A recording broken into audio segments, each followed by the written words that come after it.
Thailand, Cambodia, Vietnam এবং Malaysia.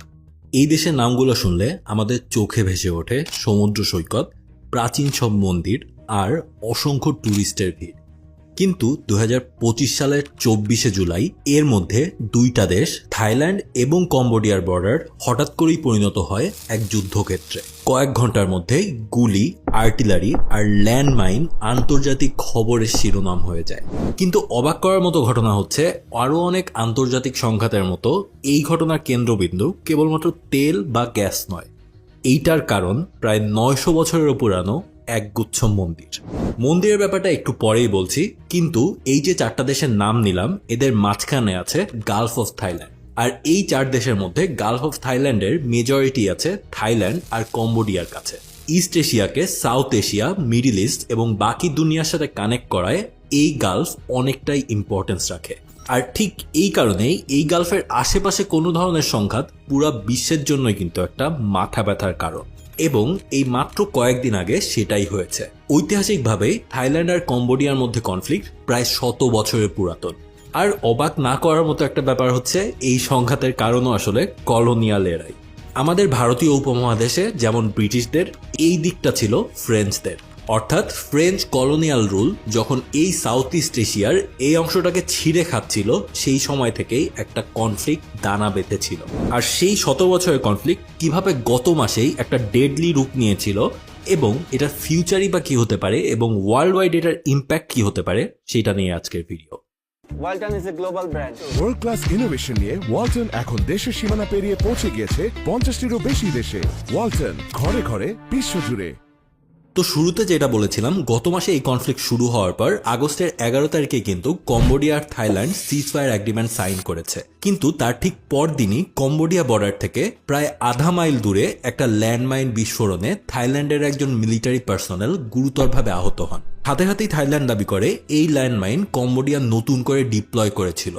থাই আর্মির spokesperson major general Winthai সুভারি বলেন, কম্বোডিয়া কোভার্টলি এসব ল্যান্ডমাইন প্লেস করছে, যেটা তাদের সিজফায়ার বা যুদ্ধবিরতির ডিলের বিপরীতে চায়। প্লাস এটা অটোয়া কনভেনশন, যেটার আন্ডারে স্টকপাইল অ্যান্ড অ্যান্টি পার্সোনাল ল্যান্ডমাইন বসানো সম্পূর্ণ রকমের ব্যান করে দেওয়া হয়েছে, সেটারও পরিপন্থী। স্বাভাবিকভাবে বুঝতে পারছেন কম্বোডিয়া এই জিনিসটা সরাসরি ডিনাই করেছে, কিন্তু তারপরেও কিন্তু গত প্রায় কয়েক সপ্তাহ ধরে এই একই রকম ল্যান্ডমাইন বিস্ফোরণের ঘটনায় প্রায় 4 জন থাই মিলিটারি পার্সোনাল আহত হয়েছে। আর এই ধরনের ল্যান্ডমাইনের কারণেই কিন্তু বলা যায় গত 24 তারিখে তাদের এই কনফ্লিক্টটা শুরুও হয়েছিল। যদিও এই কনফ্লিক্ট এক্স্যাক্টলি কেন শুরু হয়েছে সেটা নিয়ে কিন্তু দুই দেশেরই দুইটা আলাদা মতামত আছে। থাইল্যান্ডের ন্যাশনাল সিকিউরিটি কাউন্সিল দাবি করে 24 তারিখ 7:30 লোকাল টাইমে কম্বোডিয়া মিলিটারি থাইল্যান্ডের বর্ডারের মধ্যে সার্ভেলেন্স ড্রোন পাঠায়। আর তার একটু পরেই তারা দেখে যে কম্বোডিয়া সোলজাররা short range rocket propelled grenade launcher নিয়ে বর্ডারে জড়ো হচ্ছে। ইনিশিয়ালি থাই সোলজাররা কথা বলার চেষ্টা করে, কিন্তু কম্বোডিয়ান আর্মি প্রথমবারের মতো শুট করে আর এরপর তার পাল্টা গুলি চালায় থাই মিলিটারি। একই সাথে থাই মিলিটারি এটাও দাবি করে কম্বোডিয়া BM-21 রকেট লঞ্চার এবং আর্টিলারি ডিপ্লয় করেছিল, যেগুলো থাই মেইনল্যান্ডের বাসাবাড়ি আর হসপিটালের ক্ষতি করেছে। অর্থাৎ বুঝতে পারলেন, থাইল্যান্ড একদম ডিরেক্টলি কম্বোডিয়ার দোষ দিচ্ছে, সব দোষী কম্বোডিয়ার। এবার চলেন কম্বোডিয়া কি বলছে সেটা একটু দেখি। কম্বোডিয়া দাবি করে ওই দিনে প্রায় 6:30টার দিকে থাই সোলজাররা তাদের আগের এগ্রিমেন্ট ভঙ্গ করে খিমের হিন্দু টেম্পলের দিকে অ্যাপ্রোচ করে এবং তার আশেপাশে কাঁটাতারে ঘেরাও দেওয়া শুরু করে। 7টার দিকে তারা ড্রোন ডিপ্লয় করে অ্যান্ড ফাঁকা গুলি চালানো শুরু করে। কম্বোডিয়ান মিনিস্ট্রি অফ ন্যাশনাল ডিফেন্সের মুখপাত্র মালি সোচিয়াতা দাবি করেন, প্রায় 8:46-এ থাই সোলজাররা ওপেন ফায়ার করে কম্বোডিয়ান ট্রুপসদের ওপর এবং তখন সেলফ ডিফেন্সে কম্বোডিয়াও গুলি চালায়। অর্থাৎ বুঝতে পারছেন, দুই দিকেরই ভাষ্য মোটামুটি একই রকম, যে ও আগে অ্যাটাক করেছে তাই আমি সেলফ ডিফেন্সের জন্য গুলি করেছি। বাট এর মধ্যে আরেকটা জিনিস আপনারা খেয়াল করেছেন কিনা, একটা মন্দিরের কথা কিন্তু এসেছে। জায়গাটার নাম হচ্ছে খিমের হিন্দু টেম্পল। এই রিজিয়নের একটা বিখ্যাত এম্পায়ার ছিল খিমের এম্পায়ার। তার শাসন আমলেই বর্তমানে কম্বোডিয়া আর থাইল্যান্ড এরিয়ার বেশ কিছু টেম্পল দাঁড় করানো হয়েছিল। তার মধ্যে সবথেকে বড়টার নাম হচ্ছে আংকর ওয়াট। তবে সেই একই সময়ে বর্তমানে যে থাইল্যান্ড আর কম্বোডিয়ার বর্ডার রিজিয়ন, সেখানেও কিন্তু অনেকগুলো টেম্পল দাঁড় করানো হয়, যেগুলোকে অনেক জায়গায় খিমের হিন্দু টেম্পলও বলা হয়। হিন্দু দেবতা শিবের উপাসনার উদ্দেশ্যে বানানো এই প্রায় 900 বছরের পুরনো টেম্পলগুলোর কিছু কম্বোডিয়ার ল্যান্ডের মধ্যে হলেও এটা বানানোর কাজে থাই পপুলেশন কাজ করেছিল বলে থাই সরকার সেই কলোনিয়াল এরা থেকেই এর ওপর কিন্তু তাদের ক্লেম দিয়ে এসেছে এবং ইন্দো চায়না ভাগ হয়ে যাওয়ার আগে এটাকে বেশ পবিত্র জায়গা হিসেবেও থাইরা কনসিডার করত। আর এই জিনিসটা বুঝতে হলেই আমাদের এবার একটু কলোনিয়াল এরাতে যেতে হবে। Walton is a global brand. World class innovation নিয়ে ওয়ালটন এখন দেশের সীমানা পেরিয়ে পৌঁছে গিয়েছে 50টিরও বেশি দেশে। ওয়ালটন, ঘরে ঘরে বিশ্বজুড়ে। এই অঞ্চল পুরোপুরি কলোনাইজ হওয়ার আগে এই রিজিয়নে কোনো বাউন্ডারি কনসেপ্ট কিন্তু ছিল না। বড় বড় শহর ছিল যারা জোন অফ ইনফ্লুয়েন্স এক্সারসাইজ করত, আর ছোট শহর বা গ্রামগুলো তাদের সাথে খাতির রেখে চলত। ব্রিটিশ আর ফ্রেঞ্চরা এসে এই বর্ডার কনসেপ্টটা ইন্ট্রোডিউস করে এই অঞ্চলে। এটা করার কারণ হচ্ছে ব্রিটিশরা ভয় পাচ্ছিল ফ্রান্সের কলোনিয়াল ডমিনেন্স নিয়ে, আর ফ্রেঞ্চরাও চাচ্ছিল না তাদের ইনফ্লুয়েন্স যেন কোনো কারণে ওভারল্যাপ করে। কারণ আপনারা জানেন পুরা দুনিয়াব্যাপী বিভিন্ন জায়গায়, সেই আমেরিকা মহাদেশ বলেন, ইউরোপ তো আছেই, আফ্রিকা বলেন, এই জোন অফ ইনফ্লুয়েন্স কার কতটুকু এটা নিয়ে কিন্তু ব্রিটিশ আর ফ্রেঞ্চদের গ্যাঞ্জাম চলেই এসেছে বহু। আর এই কারণে একটা সময় এই গ্যাঞ্জাম করতে করতে ফেড আপ হয়ে তারা অবশেষে এইসব অঞ্চলে আগে থেকে 2 এরিয়ার মধ্যে একটা বাফার জোন রেখে দেওয়ার চিন্তা করে। এখানেও সেইটাই হয়, আর এই কারণেই কিন্তু বর্ডারগুলো আঁকা হয়। অর্থাৎ বুঝতে পারছেন, ফ্রেঞ্চ আর ব্রিটিশরা মিলে 19বিংশ শতাব্দীর শেষের দিকে এসে আস্তে আস্তে থাইল্যান্ড বা তৎকালীন সিয়ামের বর্ডার আঁকা শুরু করে। এই 2 কলোনিয়াল পাওয়ারই সিয়ামকে একটা বাফার জোন হিসেবে ইউজ করতে চেয়েছিল একে অন্যের ইনফ্লুয়েন্সকে চেক দেওয়ার জন্য। আজকের দিনে আমরা থাইল্যান্ডের ডিপ্লোম্যাসির কথা বললেই এর সাথে সাথে একটা শব্দ চলে আসে, সেটা হচ্ছে বাম্বু ডিপ্লোম্যাসি। সেইটার জন্মও কিন্তু সেই সময়, কারণ তখনই থাইল্যান্ড বুঝতে পেরেছিল যে দেশকে এগিয়ে নিতে হলে ডিপ্লোম্যাসির ওপরে কিছু নাই। আর এই সব কারণেই আপনারা হয়তো এইটাও জানেন যে থাইল্যান্ড ছিল সাউথ ইস্ট এশিয়ার একমাত্র দেশ যারা প্রপারলি কখনোই কলোনাইজড হয় নাই। সো সিয়ামের রাজাদের রিকোয়েস্ট মেনেই এই ম্যাপ আঁকা হয়েছিল। তবে সেইটা পরে 1893 সালের পর পাকনাম ইনসিডেন্টের কারণে বেশ খানিকটা চেঞ্জ করা হয়। অ্যান্ড এইখানেই আসে এই 2 দেশের কনফ্লিক্টের প্রথম কারণটা। প্রথমত, পাকনাম ইনসিডেন্ট জিনিসটা কি সেইটা হয়তো জানার আগ্রহ আপনাদের জেগেছেই, একটু জেনে নেই। এই পাকনাম ইনসিডেন্টে কিছু ফ্রেঞ্চ গানবোট ভুল করে সিয়ামের অর্থাৎ বর্তমানে থাইল্যান্ডের বর্ডারে ঢুকে যায়। এরপর তাদের চাওপ্রায়া রিভার দিয়ে এসে ব্যাংকক ব্লকেড করা শুরু করে। অর্থাৎ বুঝতে পারছেন, ফ্রেঞ্চরা তাদের ইনফ্লুয়েন্স বানানোর চেষ্টা করেছিল এই অঞ্চলটাতে।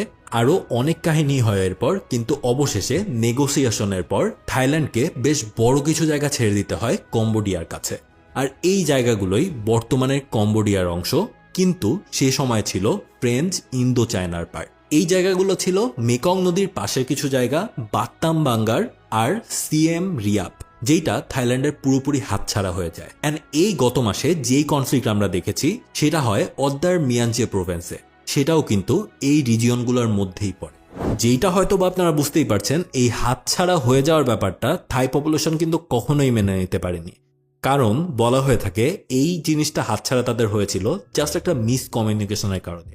এখন সেইটা কি বা সেটা কেন হয়েছিল সেটা নিয়ে হয়তো বা এই ভিডিওতে ডিটেলস বলা পসিবল না, সেটা কোনো থাই হিস্ট্রি নিয়ে কোনো ভিডিও বানালে তখন বলা যাবে। আপাতত চলেন আমরা একটু বর্তমান কনফ্লিক্টে থাকি। এরপর আসে 1907 সাল, যখন ফ্রেঞ্চ কলোনিয়াল পাওয়ার ডিসাইড করে যে এবার তারা এই এলাকা ছাড়বে। আর বড় কোনো কলোনিয়াল পাওয়ার এরিয়া ছাড়ার আগে যা করে সেটাই করে, ম্যাপ এঁকে ভাগ করতে হবে তাদের এলাকা। অ্যান্ড আমাদের সাবকন্টিনেন্টে ব্রিটিশরা যেভাবে ম্যাপ এঁকেছিল বুঝতেই পারছেন, কিছুটা সেরকম ভাবেই আঁকা হয়। 1953-তে ইন্দো চায়না থেকে কম্বোডিয়ার ইন্ডিপেন্ডেন্সের পর সেই ম্যাপ হয়ে যায় উল্টো একটা গলার কাটা। আর এই সমস্যার মূলে থাকে সেই হেমের হিন্দু টেম্পলগুলা বা প্রিয়া ভিহের টেম্পল। এখানে তাদের ভাষায় ভিহের বলা হচ্ছে উচ্চারণটা, বাট আমাদের বাংলাতে আমরা জানি এটাকে কি বলে, বিহার। ফ্রেঞ্চরা চলে যাওয়ার পর 1954-তে থাইল্যান্ড প্রিয়া বিহার অকুপাই করে নেয়। কম্বোডিয়া সরাসরি চলে যায় তখন ইন্টারন্যাশনাল কোর্ট অফ জাস্টিসের কাছে।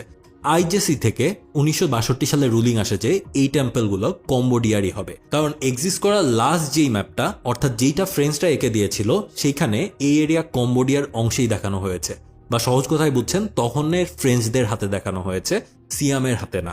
থাইল্যান্ড যদিও তখন মেনে নিতে বাধ্য হয়েছিল, এই মন্দিরের আশেপাশের এরিয়ায় নিজেদের প্রেজেন্স কিন্তু তারা বজিয়েই রাখে।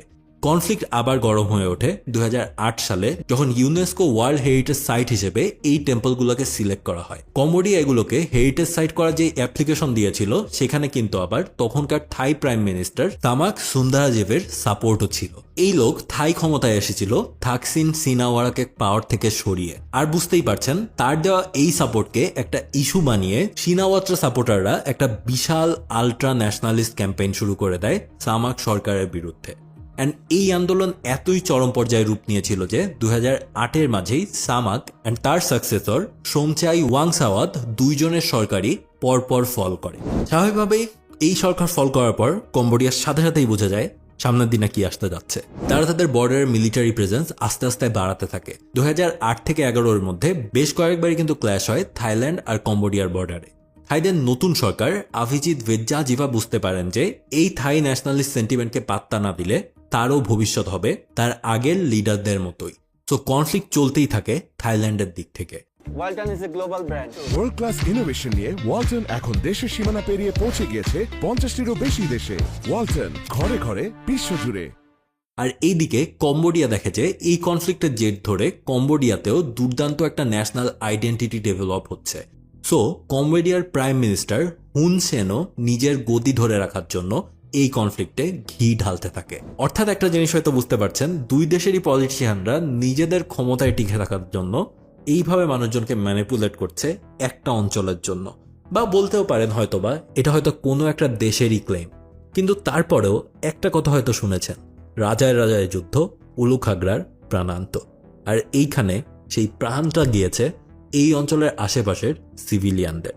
2011-এর ফেব্রুয়ারিতে যুদ্ধে সিভিলিয়ানরাও কিন্তু মারা গিয়েছিল। ভয়ঙ্কর লড়াইয়ে 8 জন সিভিলিয়ান মারা যায় আর 20 জন সোলজার আহত হয় অ্যান্ড অজস্র মানুষের ঘরবাড়ি একেবারে ধ্বংস হয়ে যায়। কম্বোডিয়ার প্রাইম মিনিস্টার তারপর তার দেশের সার্বভৌমত্বের কথা ভেবে ইস্যুটা আইসিজেতে উত্থাপন করে। আর আইসিজি এবারও কম্বোডিয়ার পক্ষেই পার্শিয়াল রুলিং দিয়ে থাইল্যান্ডকে বলে দেয় তাদের ট্রুপস সরিয়ে নেওয়ার জন্য। যদিও ইনিশিয়ালি থাইল্যান্ড তখন সম্মতি জানায় নাই, কিন্তু 2011-এর ডিসেম্বরে দুই দেশই তাদের ট্রুপস সরিয়ে নিয়েছিল। 2013-তে এই রুলিং ফাইনাল হয় অ্যান্ড কম্বোডিয়া পুরো এলাকারই রুলিং পাওয়ার পায়। অ্যান্ড বুঝতে পারছেন এর সাথে আবারও থাইল্যান্ডে কিন্তু একটা অশান্তি বাধা শুরু করে।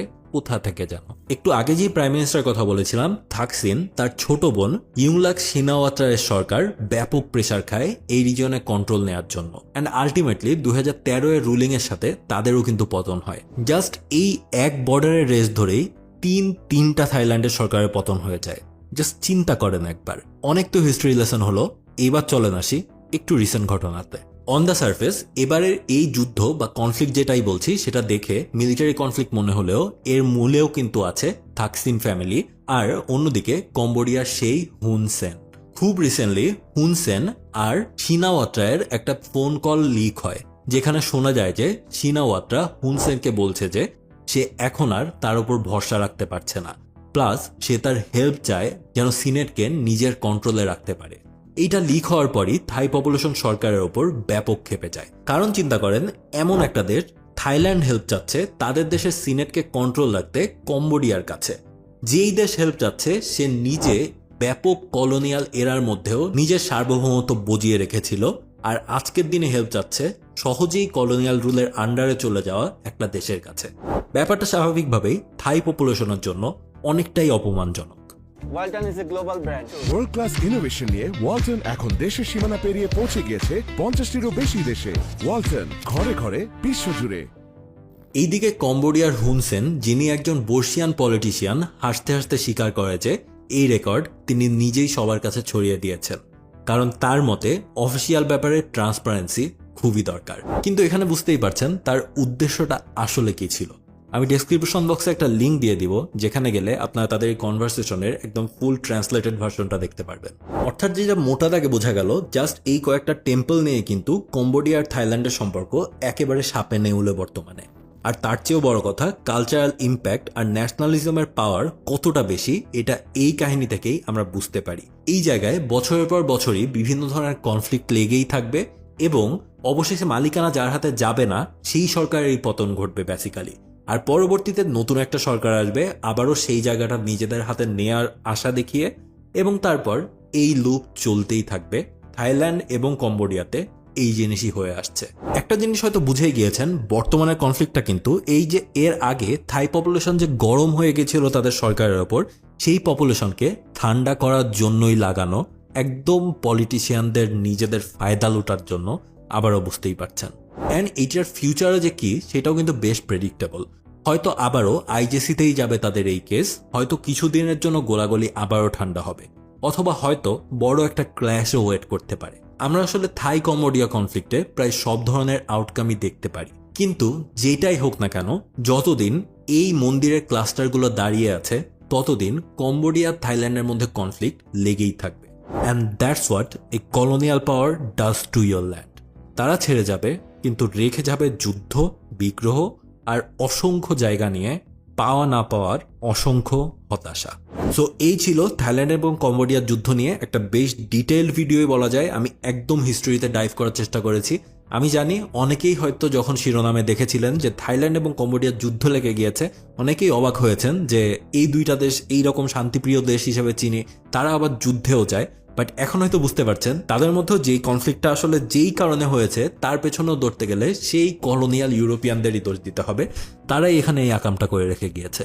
বাট তারপরেও তাদের যে নিয়মিতভাবে এই জিনিসটা হয়ে আসছে এবং তাদের দেশের পলিটিশিয়ানরা জনগণকে তাদের কাছে রাখার জন্য বারবার যে এই জিনিসটাকে রিইউজ করে যাচ্ছে এবং রিইউজ হচ্ছেও, এখানে আসলে কিছু করার নাই।